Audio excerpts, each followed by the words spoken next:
ఇశ్రాయేలు ప్రజలు ఎందుకు ప్రత్యేకమైన వాళ్ళు ఎందుకు స్పెషల్ అంటే దేవుని యొక్క సన్నిధి వారికి తోడు ఉంది కదా. అది కూడా వారికి గొప్పతనాన్ని ఇచ్చేటువంటి కార్యము, వాళ్ళని గొప్ప జన్మగా చూపించే కార్యము, వాళ్ళకి గౌరవాన్ని పెంచేటువంటి ఒక కార్యము దేవుని యొక్క సన్నిధి. ఎందుకంటే మనుషులంగా మన అందరికీ ఉండే ఒక ఆలోచన ఏంటంటే మనం పైకి రావాలి, మనం కూడా గొప్పగా ఉండాలి, అల్పముగా మనం ఉండకూడదు అనే ఆలోచన ప్రతి వాళ్ళకి సహజంగా మనిషి అనేటువంటి ప్రతి వాళ్ళకి ఉంటుంది.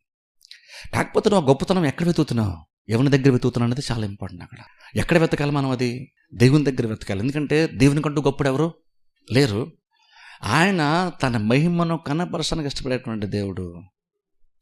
అంటే ఒక రకంగా చెప్పంటే నువ్వు దేవుని సన్నిధిలోనికి నువ్వు రాగలిగావంటే, నువ్వు దేవుని సన్నిధి ఎక్స్పీరియన్స్ చేయగలిగావంటే ఒక రకంగా చెప్పంటే అర్థం ఏంటంటే దేవుడిని స్థాయిని పెంచని అర్థం. ఒక రకంగా చెప్పాలి నీ లెవెల్ని పెంచని అర్థం.